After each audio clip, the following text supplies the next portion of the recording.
छत्रपती शिवाजी महाराज आणि टिप्याची टिपू सुलतानची तुलना कधीही होऊ शकत नाही। परंतु काँग्रेसचा प्रदेशाध्यक्ष हर्षवर्धन सपकाळ यांनी पहिल्यांदा ती तुलना केली।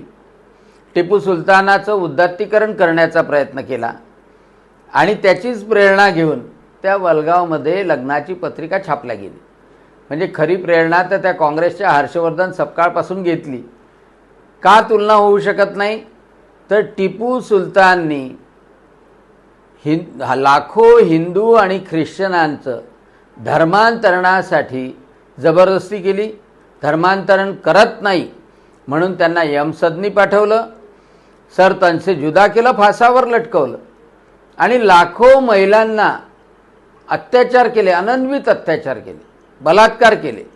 आणि दुसऱ्या बाजूला जर छत्रपती शिवाजी महाराज पाहिलं तर सगळा इतिहास सांगतो की कल्याणच्या सुभेदाराच्या सुनेला सुद्धा सुखरूपपणे आपल्या बहिणीसारखं वापस पाठवलं।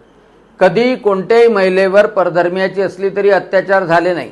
आपल्या सैनिकांनाही ती शिस्त दिली की कोणत्याही महिलेवर अत्याचार होऊ नये आणि धर्मांतरासाठी तर कोणत्याही मुस्लिमाला ख्रिश्चनाला बाध्य केलं नाही, त्याचा जीव घेतला नाही। आणि म्हणून त्या क्रूर कर्मा जिहादी टिप्याशी तुलना छत्रपती शिवाजी महाराजांसोबत कशी करता येणार? परंतु इतिहासाची तोडमरोड करून टिपू सुलतानाचं उदात्तीकरण करण्याचं जे काँग्रेसवाल्यांनी चालवलं, प्रदेशाध्यक्ष हर्षवर्धन सपकाळ बोलला त्याचीच री हे कोणी हिंदू मुस्लिम एकता संघ, कोणी कौमी एकता संघ, कोणाची पत्रिका, कोणाचा लेख लिहून ते करण्याचा प्रयत्न करतात।